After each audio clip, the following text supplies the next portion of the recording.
I still remember the smell of roasted turkey drifting through the cold November air while I stood on our front porch holding a paper plate covered with aluminum foil.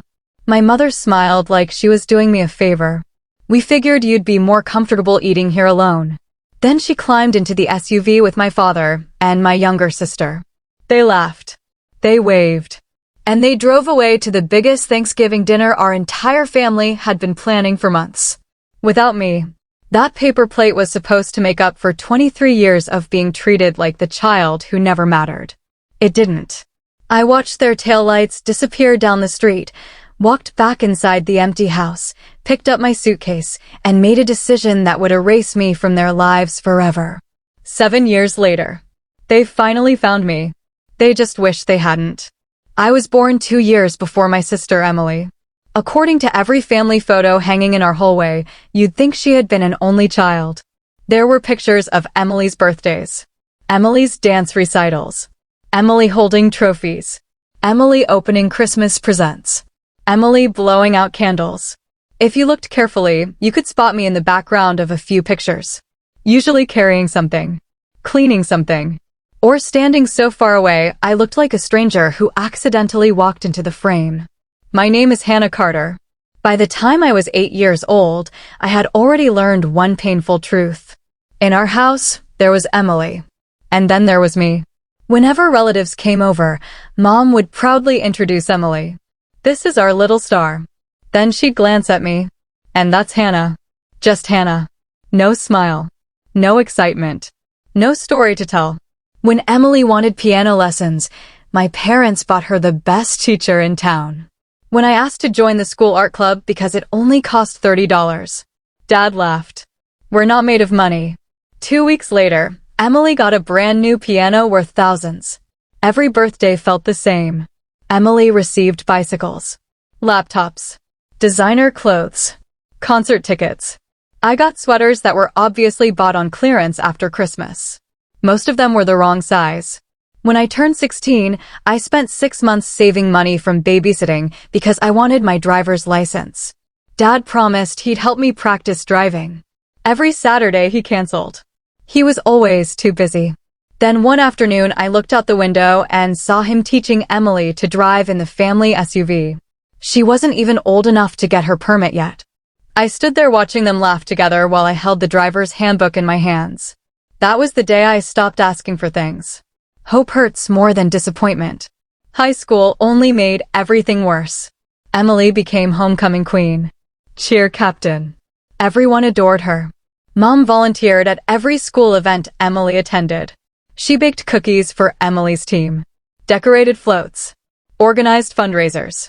When my artwork won first place in the state competition, I called home, almost shaking with excitement. Mom answered after the 4th ring. "Can I call you back? Emily's getting ready for her pageant." I won. "That's nice, sweetheart." Click. She never asked what I won. She never came to the award ceremony. I accepted my medal in front of hundreds of strangers while searching every row for my parents. Their seats stayed empty. The principal noticed. He quietly stood beside me after the ceremony. "They're probably proud of you." I smiled. I didn't have the heart to tell him that wasn't true. By the time I graduated, I already had one goal. Leave. Go somewhere nobody knew the Carter family. Somewhere I wouldn't spend every holiday watching my sister become the center of the universe. But life had other plans. College wasn't cheap. I earned scholarships, worked part-time at a grocery store, and still couldn't afford everything. So I stayed home and attended the local community college. My parents loved that decision. Not because they wanted me close. Because I became free labor. Every morning before class, I cleaned the kitchen. After class, I cooked dinner. Every weekend, I cleaned the entire house while Mom and Emily went shopping together. Whenever relatives complimented how clean the house looked, Mom smiled proudly. I work so hard. I never corrected her. No one would have believed me anyway. The Thanksgiving that changed everything started like every other holiday. Before sunrise, Mom knocked on my bedroom door. "Hannah, get up. The pies aren't going to bake themselves." I looked at the clock. 5:30 in the morning. Emily was still asleep. As always. I dragged myself out of bed, tied my hair into a messy ponytail, and walked downstairs while the rest of the house was still quiet. The kitchen looked like a battlefield waiting to happen. 2 uncooked turkeys sat on the counter. Bags of potatoes, fresh herbs, green beans, sweet potatoes, dinner rolls, and enough ingredients to feed 30 people covered every inch of the island. Mom walked in 10 minutes later with a cup of coffee already made. She handed me an apron without saying good morning. Your aunt and uncle will be here by 3. Everything has to be perfect. What is Emily doing? Mom looked confused by the question. Sleeping. She needs her rest. I nodded. Of course she did. For the next 6 hours, I peeled vegetables until my fingers ached. I mixed pie filling. I basted the turkey. I washed dishes. I vacuumed the dining room. I polished silverware that hadn't been used in years. Every time I finished one job, another magically appeared. Around noon, Emily finally wandered downstairs wearing silk pajamas, scrolling through her phone. She looked around the kitchen. It smells amazing. Mom beamed. Doesn't it? Emily grabbed a cinnamon roll from the tray I had just finished baking. She took one bite. So good, Mom. Mom smiled proudly. Thank you, sweetheart. I froze. I had been standing 3 feet away. Flour still covered my hands. Emily knew exactly who had baked them. Mom knew too. Neither of them cared. Dad walked in wearing his football jersey. Who's ready for Thanksgiving? Emily hugged him. I am. He kissed the top of her head. Then he looked at me. Hannah, don't forget to take the trash out. That was my Thanksgiving greeting. By 2 o'clock the house was spotless. The food looked like something from a magazine. The table sparkled under the chandelier. Every dish on that table had passed through my hands. Not one guest would ever know. Cars began filling the driveway. Aunts, uncles, cousins, neighbors. Everyone walked through the front door carrying desserts and bottles of wine. The moment they entered, Mom transformed into the perfect hostess. Oh, welcome. Emily, sweetheart, come say hello. Emily floated through the crowd like royalty. Everyone hugged her. Everyone complimented her dress. Someone asked if she had made the pies. Before I could answer, Mom laughed. Emily helped so much. Helped? She hadn't even washed a spoon. I carried another tray into the dining room and accidentally overheard Aunt Linda talking to Mom. You are so lucky. Emily turned into such a wonderful young woman. Mom smiled proudly. We're very proud of her. And Hannah? There was a long pause. Mom shrugged. She's still figuring herself out. I almost dropped the tray. I was working 2 jobs. Going to school full-time. Paying for my own books. Doing almost every chore in the house. Emily had never worked a single day in her life. But somehow, I was the disappointment.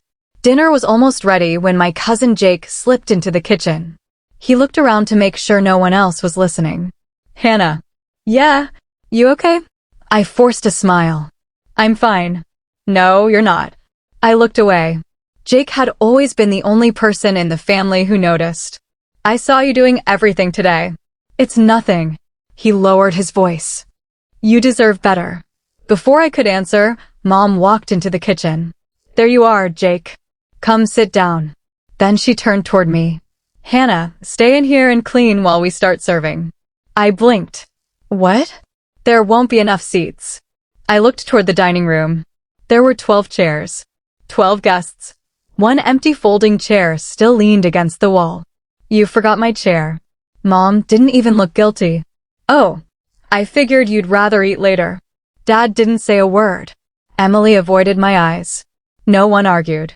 No one offered me their seat. They all sat down together while I stood alone in the kitchen holding the serving spoon. Laughter echoed through the house. Someone proposed a toast. Glasses clinked. I listened from behind the swinging kitchen door. After 20 minutes, Mom walked back inside carrying an empty paper plate. She scooped leftovers from different dishes without asking anyone. A spoonful of mashed potatoes. A slice of turkey that had already gone cold. Half a dinner roll. She covered it with foil and handed it to me. We're leaving in 5 minutes for Grandma's annual Thanksgiving dessert party. I stared at the plate. What about me? Mom sighed as if I were being unreasonable. The car's full. I looked through the window. Dad's SUV had 3 empty seats. Emily suddenly grabbed her designer coat. We're going to be late. Mom smiled at her. You're right. Then she turned back to me. You'll be fine. Dad picked up the keys. Nobody hugged me. Nobody thanked me for cooking. Nobody even wished me happy Thanksgiving. I followed them to the front porch in complete silence. Mom placed the paper plate on the porch railing. There you go. One by one, they climbed into the SUV. The engine started. Emily laughed at something Dad said. The vehicle backed out of the driveway and disappeared around the corner. For a long moment, the only sound was the cold November wind. I looked down at the plate. Then I looked back at the empty street. Something inside me finally broke. Not with tears. With clarity. I walked back into the silent house, climbed the stairs, pulled my old suitcase out from under my bed, and whispered 6 words that would change my life forever. I'm never coming back again. I didn't cry. Not when I zipped the suitcase. Not when I folded the few clothes I actually owned. Not when I carefully wrapped my state art medal in an old t-shirt before placing it inside. I had spent years imagining what it would feel like to leave. I always thought it would be dramatic. Instead, it felt strangely peaceful. The house was silent. The dishwasher still hummed in the kitchen. Half-empty wine glasses sat on the dining room table. The smell of roasted turkey still filled every room. It didn't feel like home anymore. It felt like a place where someone else's family lived. I opened my closet one last time. Most of my clothes were old. A few sweaters. 2 pairs of jeans. 3 dresses. 1 winter coat. Everything I truly owned fit into a single suitcase. That realization hurt more than I expected. 23 years in one house. Reduced to 1 suitcase. I walked into my bedroom for the last time and looked around. The faded blue walls. The tiny desk where I'd spent countless nights studying after everyone else had gone to bed. The window where I'd watched Emily leave for dances, parties, vacations, and shopping trips I was never invited to. This room had witnessed every disappointment of my life. It deserved a goodbye. I turned off the light, closed the door, and never opened it again. Outside, the cold air hit my face. I placed my suitcase in the trunk of my 15-year-old Honda Civic. It wasn't much of a car. The heater barely worked. 1 window refused to roll all the way up. The check engine light had been glowing for months. But it was mine. Paid for with babysitting money, grocery store paychecks, and every dollar I'd managed to save. For the first time, freedom looked exactly like that old Honda. I drove until I reached the interstate. Snow had started falling. The radio played classic rock while highway signs disappeared behind me. I didn't know exactly where I was going, only that I wasn't turning around. 3 hours later, my phone started ringing. Mom. I stared at the screen.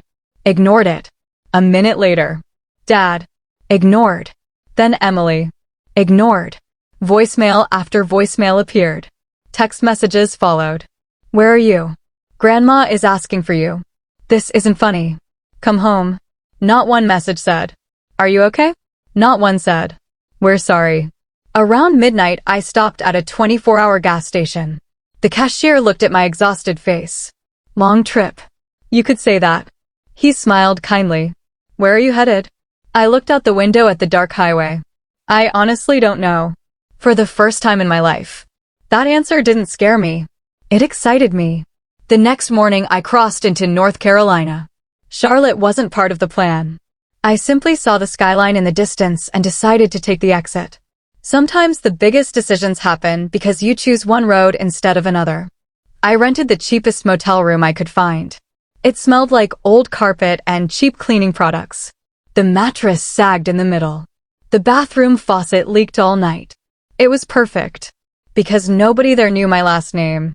Nobody compared me to Emily. Nobody expected me to cook dinner. I slept for almost 14 hours. When I woke up, reality finally caught me. I had less than $6,000 in savings. No job. No apartment. No friends. No family. For a few terrifying minutes, panic took over. What have I done? The question echoed through the empty room. Then another thought answered it. You saved yourself. That afternoon, I bought a notebook from a dollar store. On the first page, I wrote 3 goals. Find a job. Find a place to live. Never depend on anyone who treats you like you're disposable. Those words became my promise. Over the next 2 weeks, I applied everywhere.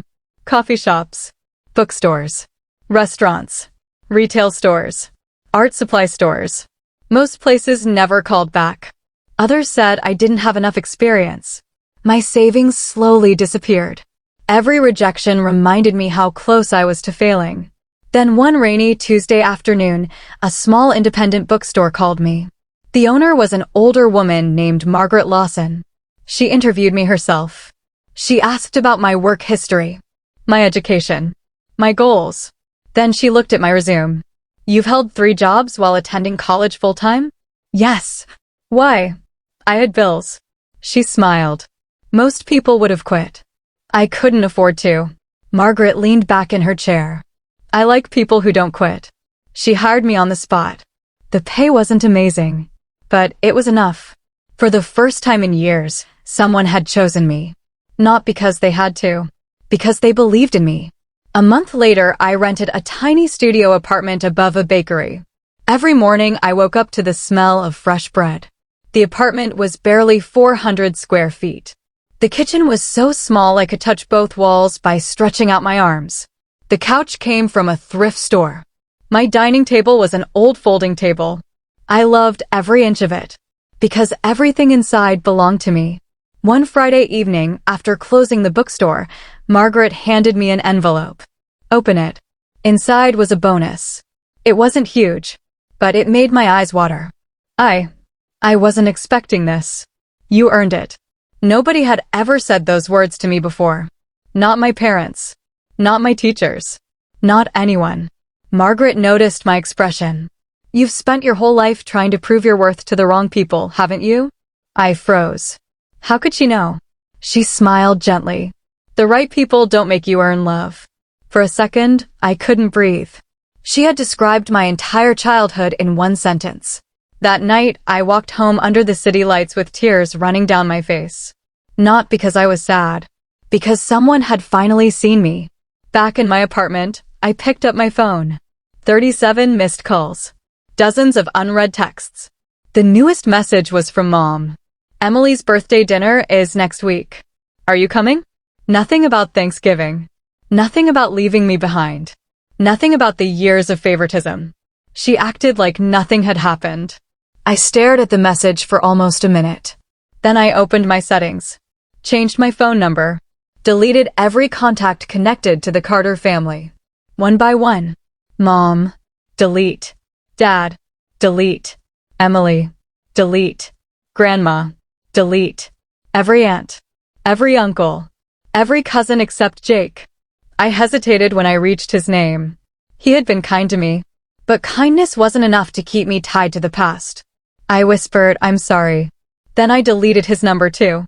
I wasn't running away anymore. I was building a future. And sometimes, building a future means closing every door that leads back to the life that nearly destroyed you. I put my phone down, looked around my tiny apartment, and smiled for the first time in years. I had no idea that 7 years later, the family who left me behind with a cold Thanksgiving dinner would walk into my company, begging for a second chance. Life didn't transform overnight. There was no miracle. No wealthy stranger handing me an opportunity. No winning lottery ticket. There were only long days, and even longer nights. Every morning, I unlocked Lawson books at 7:30. I swept the floors before customers arrived. I organized shelves, recommended novels, helped children pick their first chapter books, listened to lonely retirees talk about the stories they loved. For the first time in my life, people appreciated my kindness instead of taking advantage of it. Margaret treated every employee like family. Not the kind of family I grew up with. The kind that actually cared. One evening, she noticed me sketching during my lunch break. You drew that. I quickly closed the notebook. It's just a hobby. May I see it? I hesitated before handing it over. She flipped through page after page. Portraits, buildings, book covers, coffee shops, people reading. Every drawing was detailed enough to look almost alive. Margaret looked up. Hannah. Yeah. Why are you working in a bookstore? I laughed. Because they're hiring. No. She gently tapped the notebook. This is what you should be doing. I smiled politely. Art doesn't pay rent. It can. I've heard that before. You've heard it from people who never believed in you. That sentence stayed with me for days. A week later, Margaret surprised me again. There is someone I'd like you to meet. She drove me across Charlotte to a small publishing company. The owner, Daniel Brooks, greeted us with a warm handshake. Margaret placed my sketchbook on his desk. I think you're going to like this. Daniel spent nearly 15 minutes flipping through every page. Finally, he looked at me. Have you ever designed book covers? No. Would you like to? I blinked. What? We hire freelancers all the time. I've never done professional work. He smiled. Neither had someone, before their first job. My hands trembled. This isn't charity, is it? Daniel laughed. No. He slid one of my sketches back toward me. This is talent. Talent. Nobody had ever used that word to describe me. He offered me a small freelance project. The payment wasn't life-changing, but it was more money than I'd ever earned from a single job.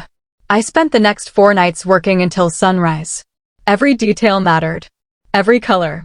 Every font. Every shadow. When I finally emailed the finished design, I expected criticism. Instead, Daniel called me the next morning. Hannah? Yes, the author loves it. I couldn't speak. We want to hire you again. When I hung up, I sat on my apartment floor and cried. Happy tears.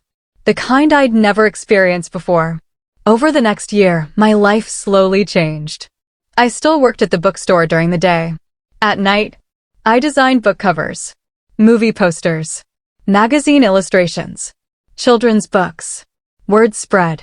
Clients recommended me to other clients. My savings account finally started growing instead of shrinking. One Saturday morning, I moved into a slightly bigger apartment. Nothing fancy. Just 1 bedroom. Real kitchen. Large windows. A balcony overlooking the city. As I unpacked my dishes, I realized something. Every single thing inside this apartment had been earned by me. Nobody had given me anything. Nobody could take it away. A few months later, Margaret invited me to dinner. Halfway through the meal, she looked unusually serious. I've been thinking, that's dangerous. She laughed. It usually is. Then she reached into her purse. Inside was a folded newspaper clipping. An old commercial building downtown was for sale. What do you think? I think it's expensive. It is. She smiled. But you're thinking too small. I looked at her confused. You don't need another freelance client. What do I need? You need your own business. I nearly laughed. My own business? Why not? I don't know the first thing about running one. You can learn. What if I fail? Margaret leaned forward. Hannah. What? You've already survived something much harder than failure. Her words echoed inside me. She was right. Failure couldn't hurt as much as being unwanted by your own family. For weeks, I couldn't stop thinking about it. Finally, I registered a small design company. It was just me. 1 laptop. 1 rented office the size of a walk-in closet. 1 second-hand desk. 1 coffee machine that barely worked. I named it Northbridge Creative. Because I wasn't building walls anymore. I was building bridges toward a better future. The first few months were terrifying. Some weeks I barely made enough money to cover rent. Other weeks I wondered if I'd made the biggest mistake of my life. Then one afternoon everything changed. Daniel called. I've got something big. How big? A national publishing company. I nearly dropped my phone. They're looking for a complete rebranding. I've never handled a project like that. I know. Why recommend me? Because nobody works harder than you. The contract was worth more money than I'd earned in the previous 3 years combined. I hired my first employee, then a second, then a third. Northbridge Creative began growing faster than I ever imagined. Clients came from New York, Chicago, Seattle, Boston, Los Angeles. Every month brought another opportunity. Every opportunity brought another lesson. 3 years after leaving home, I stood in front of a glass office building with my company logo shining above the entrance. Employees walked through the lobby carrying coffee cups and laptops. Some smiled. Some waved. "Morning, Miss Carter." Every single time someone called me that, I smiled. Not because of the title, because nobody said my name with disappointment anymore. Late one evening, after everyone had gone home, I sat alone in my office looking at the city lights. My phone buzzed. An unknown number. I answered. "Hannah?" I froze. I recognized the voice immediately. Jake. My cousin. "Hannah, is that really you?" There was a long silence. "I've been looking for you for almost 4 years. My heart started racing. "How did you get this number?" "I know someone who knows one of your clients." Another pause. "I just wanted to know if you're okay." For a moment, I almost told him everything. How happy I had become. How my business was growing. How I had finally found people who valued me. Instead, I simply answered, "I'm better than okay." Jake laughed softly. "I always knew you would be." Then his voice became quieter. "You should know something." "What?" "Things aren't good back home anymore." I looked out the window. Snow was falling across the city. "What happened?" Jake took a deep breath. "You probably won't believe me, but everything started falling apart right after you disappeared." Jake didn't speak for several seconds. I could hear traffic in the background. Then he sighed. "You remember your dad's construction company?" "Of course. It doesn't exist anymore." I slowly leaned back in my chair. "What happened?" He expanded too fast. That sounded exactly like my father. He had always believed confidence was more important than planning. Jake continued.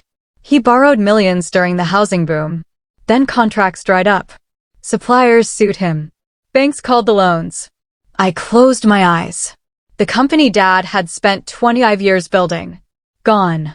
"And your mom?" Jake laughed without humor, still pretending everything is perfect. "And Emily?" Another long silence. "She married a guy named Brandon."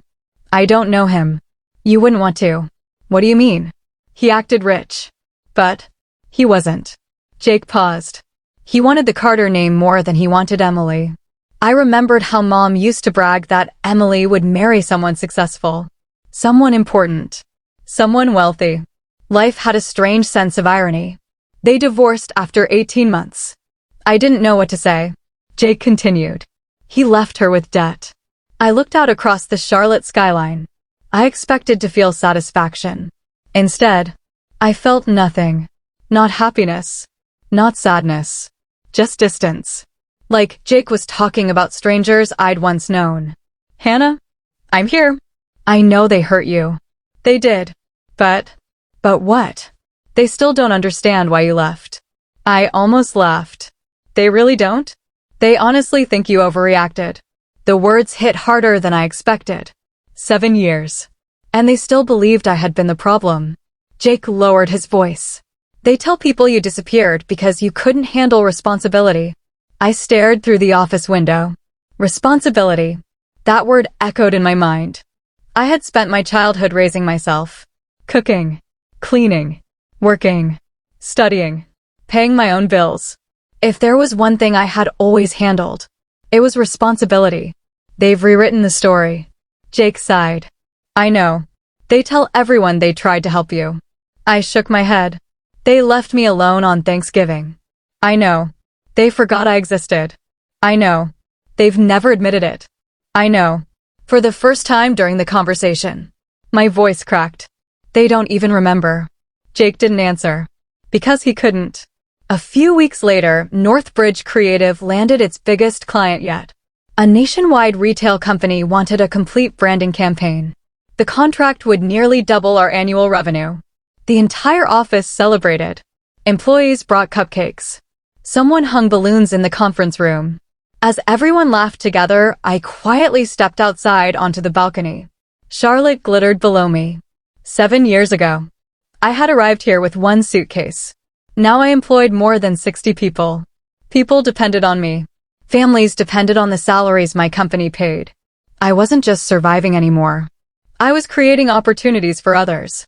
That mattered more than any title. Margaret joined me on the balcony. "I've been watching you. Should I be worried?" She smiled. A little. They laughed together. Then she became serious. You still think about them? I didn't answer. You don't have to forgive people just because they're family. I know. And you don't have to hate them either. I looked toward the horizon. I don't hate them. What do you feel? After a long pause. I feel like they already made their choice. Margaret nodded. Sometimes the greatest revenge. She gently squeezed my shoulder. Is building a life so beautiful that the people who underestimated you can never imagine becoming part of it. Months passed. Northbridge Creative expanded again. We opened offices in Atlanta, then Nashville, then Dallas. Business magazines began writing articles about our rapid growth.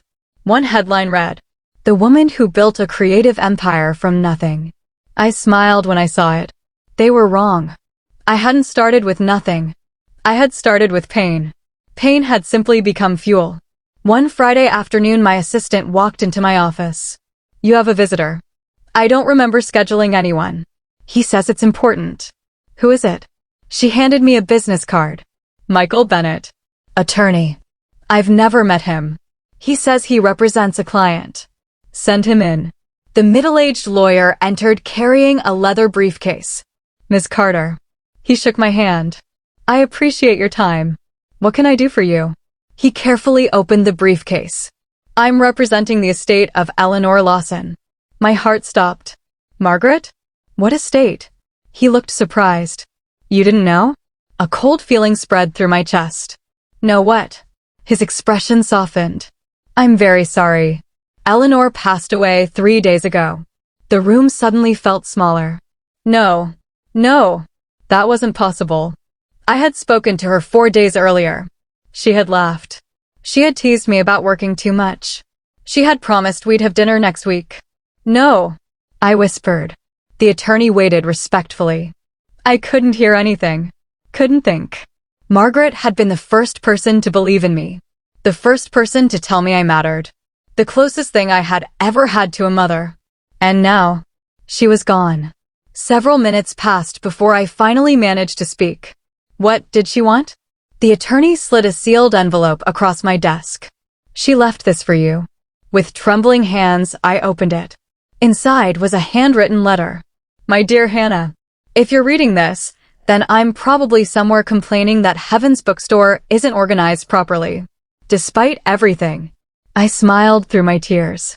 You walked into my little bookstore believing you were invisible. You never were. The world simply hadn't met you yet. Promise me something. Don't stop building. Don't stop believing in people. And never measure your worth by the people who failed to see it. I already know you'll do extraordinary things. I've always known. Love. Margaret. By the time I finished reading, the tears wouldn't stop. The attorney quietly cleared his throat. There is one more matter. I looked up. Eleanor Lawson left you 70% ownership of Lawson Books. I stared at him. What? The remaining 30% has been donated to a literacy foundation. I couldn't believe what I was hearing. She left the bookstore to me? Yes. He smiled warmly. According to her will. He looked down at the document. The bookstore found Hannah. Now Hannah will make sure it continues finding people who need it. I covered my face. Not to hide my tears, but because after spending a lifetime wondering what unconditional love felt like, I finally understood. And I silently promised Margaret. Her faith in me would never be wasted. Little did I know.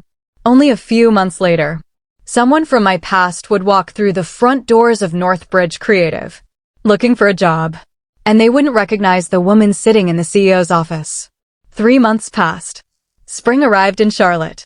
The trees outside my office bloomed with bright green leaves, and Northbridge Creative was busier than ever.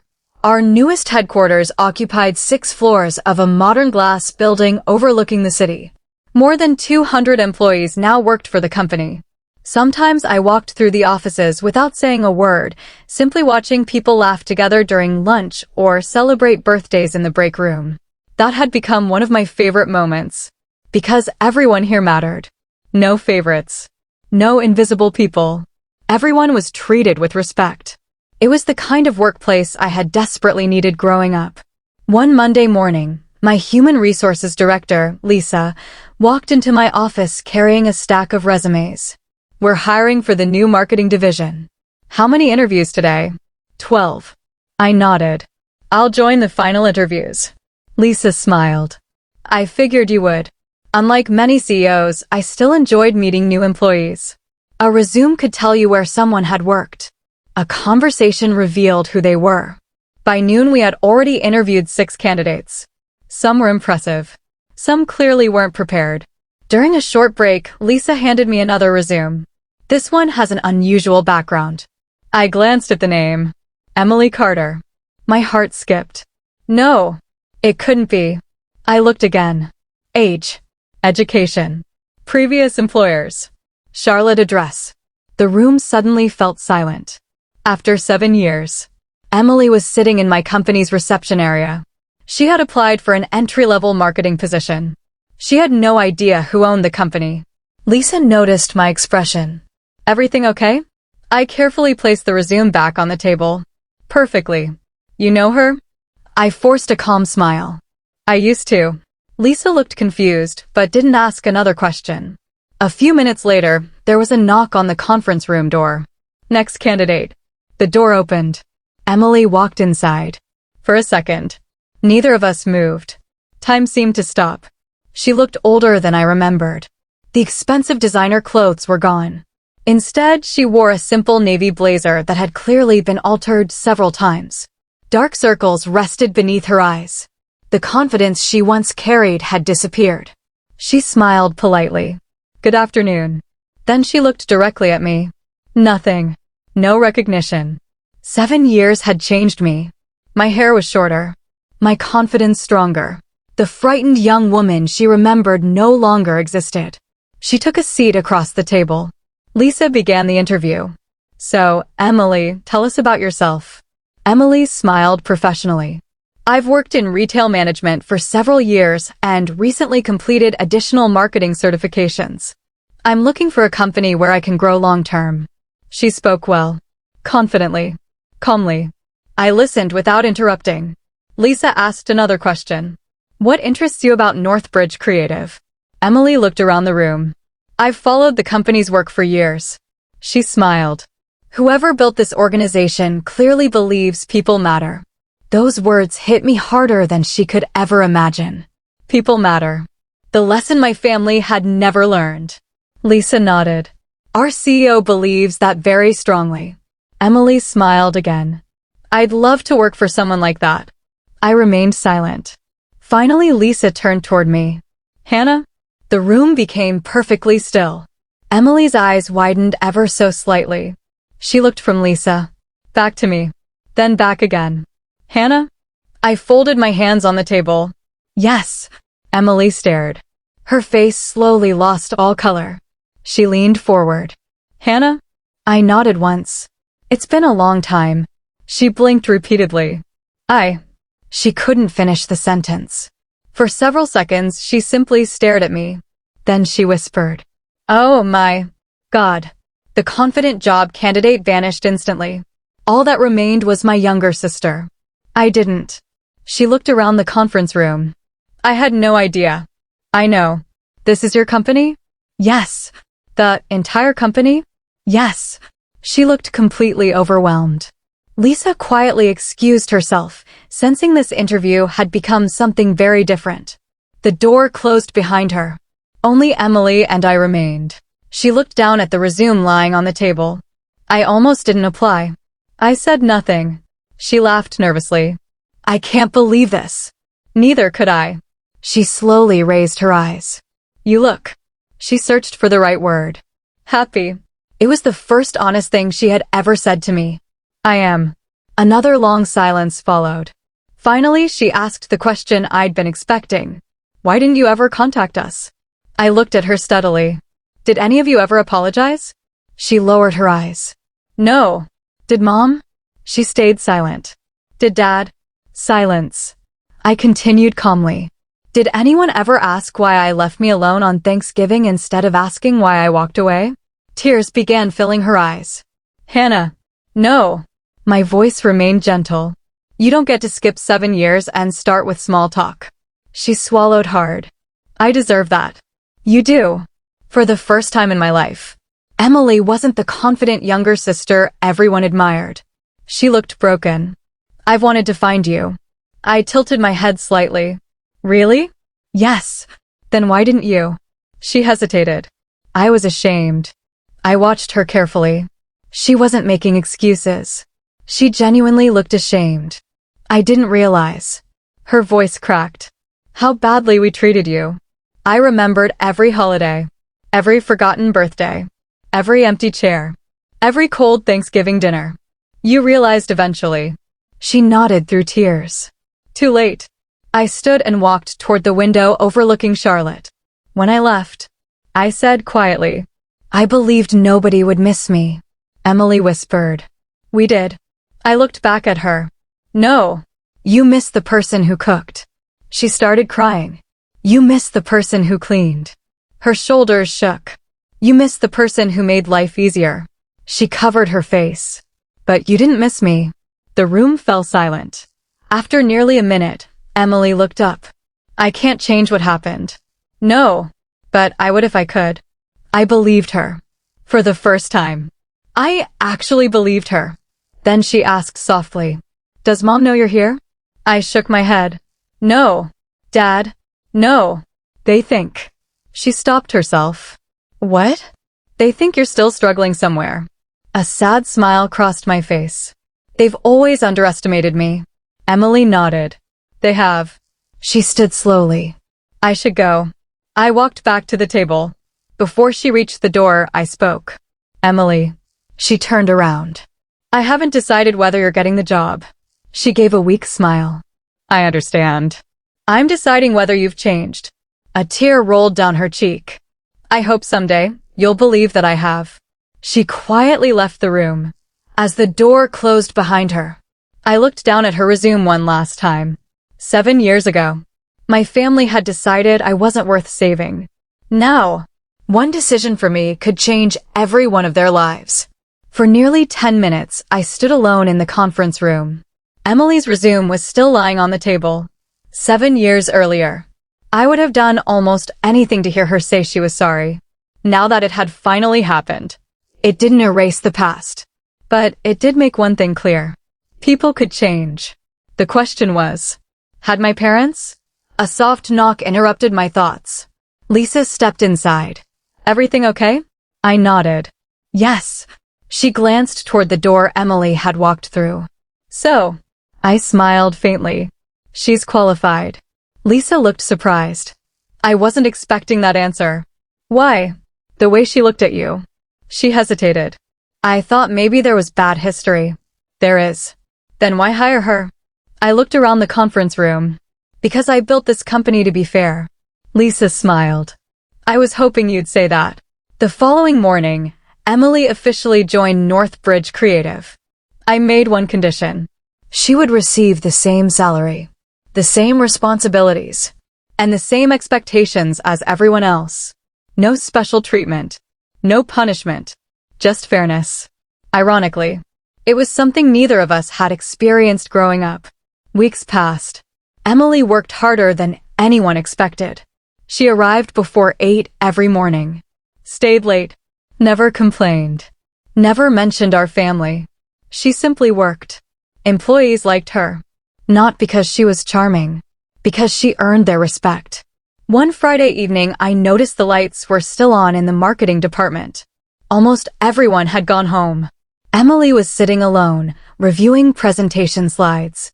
I walked over. Still here. She looked up, startled. I wanted to finish this before Monday. You know you can leave. I know.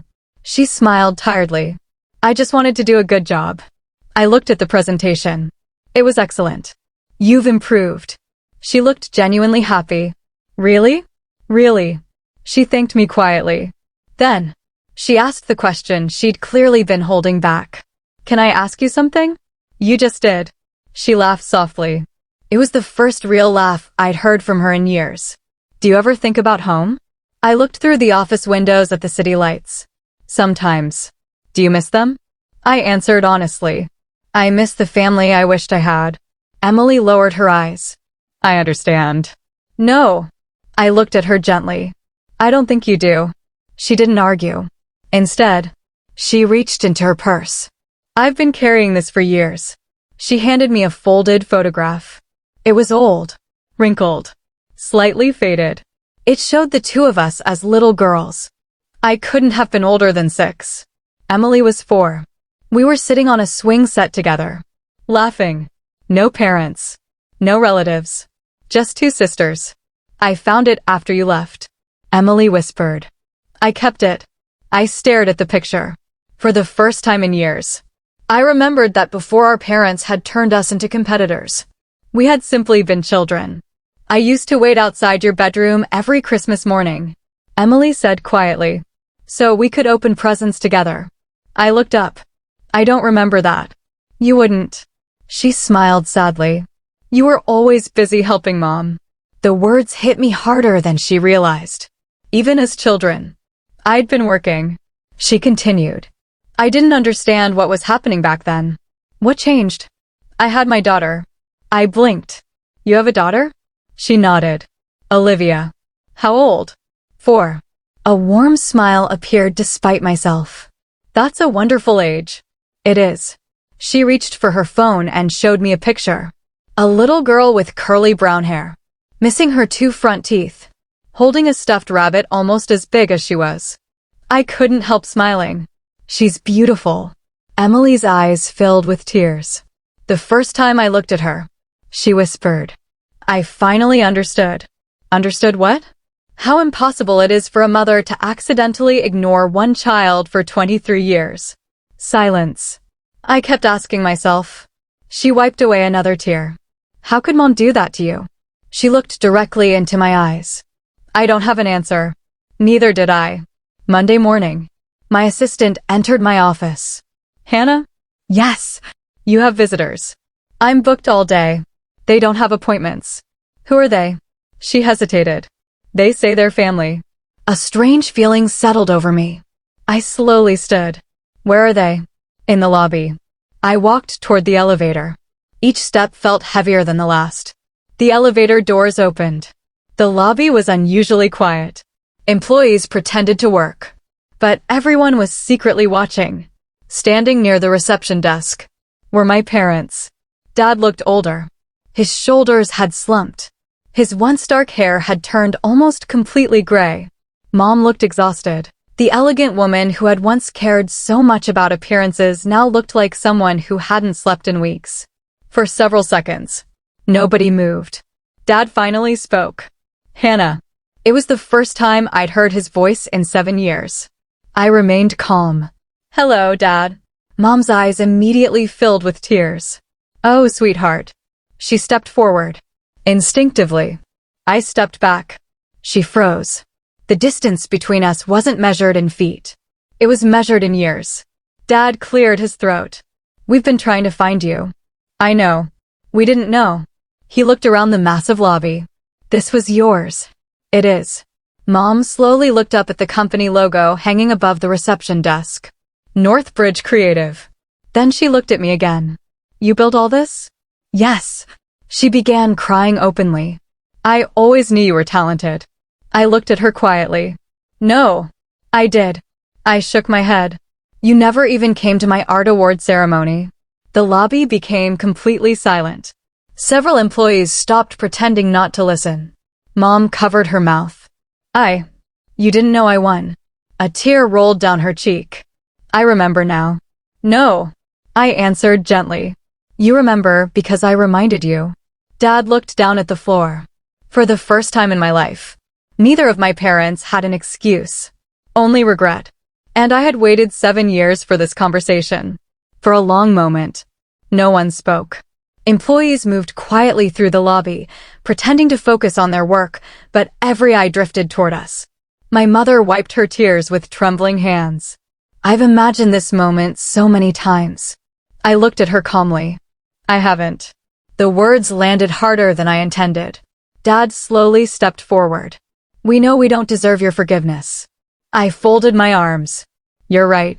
He nodded. I know. There was no anger in his voice anymore. Only exhaustion. Mom looked around the lobby again.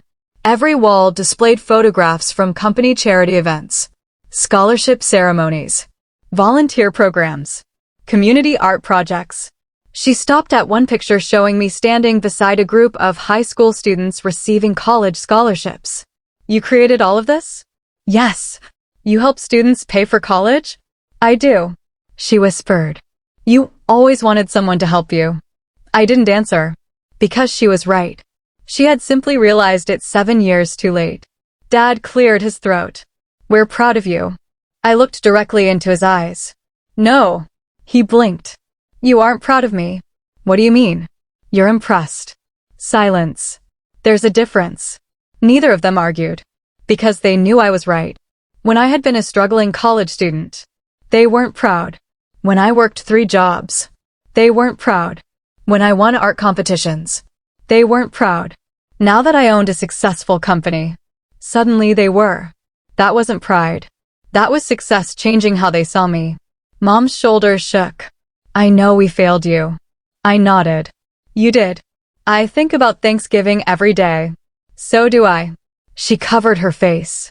I replay it every night. I replay it too. But in my version. She began crying again. I tell your father to stop the car. My chest tightened. I run back to the porch. She looked at me through tears. I hug you. Her voice broke. I tell you there's always room for you. A painful silence filled the lobby. I wish I had done that. So do I. Dad spoke quietly. I've never apologized to anyone before. I almost smiled. I noticed. He looked down. I should have protected you. You should have. I failed. You did. I don't expect you to forgive me. I don't. His eyes filled with tears. But I needed you to hear me say it. For the first time in my life, my father admitted he had been wrong. Not because someone forced him. Because he finally saw the truth. Just then, the elevator doors opened. Emily stepped into the lobby carrying a laptop. She immediately froze. Mom? Dad? Neither of them had expected her to be there. Mom looked confused. Emily? Emily walked toward us slowly. What are you doing here? Dad answered quietly. We came to see your sister. Emily looked at me, then back at them. You found her. We did. Emily took a deep breath. I work here. Mom blinked. What? I've worked here for months. You never told us. Emily looked away. I wanted to, but I was afraid. Afraid of what? Emily's voice became firm. That you'd come here before Hannah was ready. Mom couldn't answer. Emily continued. You've had 7 years to understand what happened. She looked directly at them. Have you? Dad nodded slowly.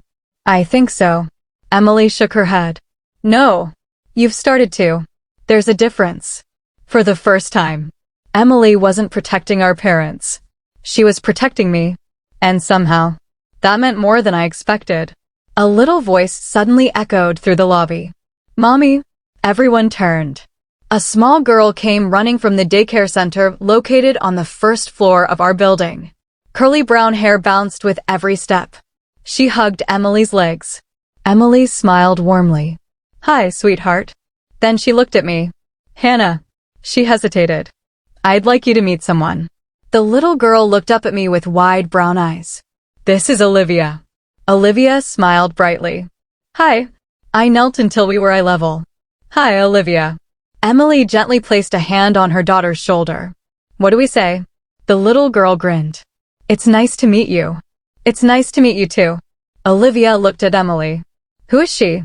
Emily smiled through tears. She's your Aunt Hannah. The little girl's eyes grew wide. I have an aunt? Emily nodded. The best one. Before anyone could say another word, Olivia wrapped her tiny arms around my neck. Children don't carry old family grudges. They simply love. I slowly hugged her back. Something inside me softened. Not because of my parents. Because of her. She had done nothing wrong. She deserved a family better than the one we grew up in. Olivia looked up at me. Will you come to my birthday? I laughed quietly. When is it? Next month. I smiled. I'll be there. She clapped excitedly. I knew you'd say yes. Mom quietly watched the entire moment. Tears streamed down her face. She whispered, I stole so many moments from you. I looked at Olivia laughing beside Emily. You did. And I'll never get them back. No. She nodded slowly. I know. Dad finally spoke again. We didn't come here only to apologize. I looked at him. We came because. He reached into his coat pocket and removed an old, worn envelope. I found this while cleaning the attic. He handed it to me. I opened it carefully. Inside was a scholarship acceptance letter, dated 7 years earlier. Addressed to me. A full scholarship to one of the best art schools in New York. My hands began shaking. I stared at the letter. I never received this. Dad closed his eyes. No. I slowly looked up. What do you mean? His voice barely rose above a whisper. Your mother hid it. The entire lobby fell silent. Mom's face turned completely white. She couldn't deny it. Because it was true. I stared at the acceptance letter, realizing my entire future had almost been stolen. Long before Thanksgiving, the scholarship letter trembled in my hands. I read it once, then again, then a third time. There was no mistake. The date, the university, the signature. Everything was real. It had been mailed exactly 2 weeks before Thanksgiving. 7 years ago. I slowly lifted my eyes to my mother. You hid this. She couldn't speak. Tears rolled silently down her cheeks. I asked again. You hid my scholarship? She nodded. Barely. Almost too ashamed to admit it.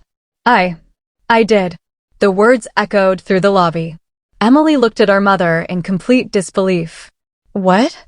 Mom covered her face. I was afraid. Afraid of what? Emily asked. She lowered her hands. That she'd leave. I stared at her. So instead, I whispered. You made sure I never had the chance? She sobbed. I told myself New York was dangerous. I told myself you weren't ready. I told myself you needed your family. She broke down. But the truth, she looked directly at me, was that I didn't want to lose the person who kept this family together. The realization hit every person standing there. I wasn't their daughter. I had been their safety net. The one who cooked, cleaned, solved problems, made sacrifices. Dad closed his eyes. I never knew. Mom looked at him. I told you the school rejected her. His shoulders slumped. I believed you. He looked at me with tears in his eyes. Hannah, I failed you twice. Once by not seeing you, and once by believing a lie. I carefully folded the scholarship letter and slipped it back into the envelope. 7 years ago. That envelope could have changed everything. But strangely, I didn't feel anger anymore. Only sadness. Because I realized something. Even if I had gone to New York, I still would have spent years wondering why my family never loved me. The scholarship wasn't what I had lost. My childhood was. Emily suddenly turned toward Mom. How could you? Mom looked broken. I don't know. No. Emily shook her head. You do. You just don't like the answer. Mom collapsed into one of the lobby chairs. I loved both of you. I spoke calmly. No. She looked up. You loved us differently. She nodded through tears. I did. And that was enough to destroy one of us. Silence filled the room. Just then, Olivia came skipping back from the daycare classroom holding a colorful drawing. Mommy? She stopped when she noticed everyone crying. Her smile disappeared. Why is Grandma sad? Emily knelt beside her daughter. We're talking about something important. Olivia looked at me, then walked over and handed me the drawing. I made this. It was a picture of 4 stick figures. Emily, Olivia, me, and a golden retriever. I laughed softly. Who's the dog? Olivia smiled proudly. The dog we don't have yet. Even Dad laughed through his tears. Children had a way of breaking impossible moments. Olivia pointed at one of the stick figures. That's you. Then another. That's Mommy. Then she frowned. I didn't draw Grandma and Grandpa. Nobody spoke. She looked confused. Should I? Emily looked at me. I understood the question hidden behind her eyes. Not about the drawing. About the future. Would I allow our parents back into my life? I knelt beside Olivia. Sweetheart. You should only draw people who are trying to be part of your story. She smiled. Okay. She happily ran back toward the daycare, leaving 4 adults standing in complete silence. Dad finally spoke. We're not here for money. I know. We're not here for jobs. I know. We're here because. His voice cracked. We lost our daughter. I looked at him for several seconds, then answered honestly. You lost me long before Thanksgiving. He nodded. I know. We just didn't realize it until you were gone. I took a deep breath. For years, I wanted this conversation. I dreamed about it. I imagined you apologizing. I imagined feeling whole again. I smiled sadly. But life doesn't work like that. Mom whispered. I know. I built a family. I looked toward the offices behind the glass walls. My employees. My friends. My mentors. My sister. I glanced toward Emily. And now, I smiled gently. My niece. I turned back to my parents. I don't need new parents. Their faces fell. I needed them 23 years ago. A tear rolled down Dad's cheek. I understand. But, I continued. That doesn't mean we have to stay strangers. Hope slowly appeared in Mom's eyes. I can't erase the past. You can't either. But if you truly want a relationship with me, I paused. You'll have to earn it. Not with gifts. Not with promises. With consistency. With honesty. With time. Exactly the way trust is built. Dad nodded immediately. We will. Mom whispered. However long it takes. I smiled politely. We'll see. Emily quietly wiped away her tears. For the first time. There was no pretending. No excuses. Only truth. As they prepared to leave, Dad stopped at the entrance. Hannah? Yes. I used to think success meant building buildings. He looked around the headquarters. I was wrong. He smiled proudly. You built people. For the first time in my life. I believed him. Not because I needed his approval, but because he had finally learned what truly mattered. I watched my parents walk out of the building together. Slower than I remembered. Smaller than I remembered. Human. Not the giants who had once controlled every part of my life. Just 2 people living with the consequences of their choices. I turned toward the elevators. My assistant smiled. Everything okay? I looked around the company I had built. The life I had created. The future waiting for me. And I smiled. Yeah, I think it finally is. The following Thanksgiving arrived faster than I expected. Exactly 1 year had passed since my parents had walked into my office carrying regret instead of excuses. Some things had changed. Some things never would. Dad had kept every promise he made. Every month, without fail, he volunteered at the youth art center my foundation funded. Not because I asked him to. Because he wanted to make sure another child never felt invisible. Mom started attending family counseling. Then individual therapy. Then parenting workshops for foster families. At first, I didn't understand why. One afternoon, she told me the reason. I can't change the mother I was to you. She looked down at her hands. But maybe I can become the mother another child desperately needs. For the first time, I believed she wasn't trying to erase her guilt. She was trying to grow beyond it. Emily had become one of the strongest members of our marketing team. She earned 2 promotions. Not because she was my sister. Because she deserved them. The employees respected her because they never knew the spoiled girl she used to be. They only knew the hardworking woman she had become. And Olivia. She had completely stolen my heart. Every Saturday morning she would burst into my house carrying another drawing. Another story. Another impossible question. Aunt Hannah, why do grown-ups make mistakes? I smiled. Because they're still learning. She nodded seriously. Even Grandma? Especially Grandma. Olivia giggled.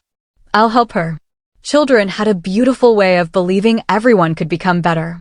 Maybe that was why they healed people without even trying. 1 week before Thanksgiving, Emily knocked on my office door. You have a minute? Always. She walked inside holding an envelope. It's from Mom. I looked at it but didn't take it. She said she'd understand if you never opened it. After Emily left, the envelope sat on my desk for almost an hour. Finally, I opened it. Inside was a single handwritten letter. Dear Hannah, for years I prayed that you would forgive me. Now I pray for something different. I pray that you never become the mother I was. Because you deserved better. Every Thanksgiving I remember leaving you on that porch with a paper plate. That memory has become the heaviest thing I carry. This year I would like to ask one thing. Not forgiveness. Not another chance. Only permission to set one more place at the table. Whether you sit there or not. That chair will always belong to you. Love. Mom. I folded the letter carefully. For several minutes. I simply stared out the window. Exactly 1 year earlier. That empty chair had broken my heart. Now, someone was offering to keep one waiting for me. Not because they needed someone to cook. Because they finally understood who was missing. Thanksgiving morning arrived. The sky was bright blue. Cold air filled the streets of Charlotte. I stood outside my front door holding my car keys. For several minutes. I debated whether I should go. Then my phone buzzed. A picture message from Olivia. She was standing beside the dining table wearing a tiny apron. Beneath the picture she had typed, with obvious help from Emily. Your chair is waiting. I smiled. Then I got into my car. When I pulled into my parents' driveway, everything looked familiar. The same porch. The same maple tree. The same front door. 7 years ago. I had stood there watching them drive away. Today, before I could even reach the steps, the front door opened. Dad walked outside first. He didn't rush toward me. He simply smiled. You came. I did. He quietly stepped aside. Welcome home. Those 2 words meant more than he would ever know. Inside, the house smelled exactly the way it had every Thanksgiving. Turkey. Pumpkin pie. Fresh bread. But something was different. Nobody handed me an apron. Nobody asked me to cook. Nobody told me to clean. Instead, Olivia ran across the living room and threw her arms around me. You came. I promised I would. She grabbed my hand. Come see. She pulled me into the dining room. I stopped in my tracks. There were 12 chairs around the table. One chair had a small handwritten card resting on the plate. It simply read, Hannah. Nothing else. No speeches. No decorations. Just my name. My mother quietly walked into the room. I wanted to make sure. Her voice trembled. You never wondered again if there was a place for you. I looked at the chair for several seconds. Then, I sat down. Nobody clapped. Nobody cried. It wasn't dramatic. It was peaceful. Dinner began. People talked. Laughed. Shared stories. For the first time in my life, I wasn't serving everyone else. I was simply part of the family. Halfway through the meal, Dad slowly stood up and tapped his glass. The room became quiet. He looked around at every relative sitting at the table. Then he looked at me. I need to say something. He took a deep breath. For years, I told people Hannah left because she was difficult. He shook his head. That wasn't true. Silence filled the room. I failed my daughter. So did my wife.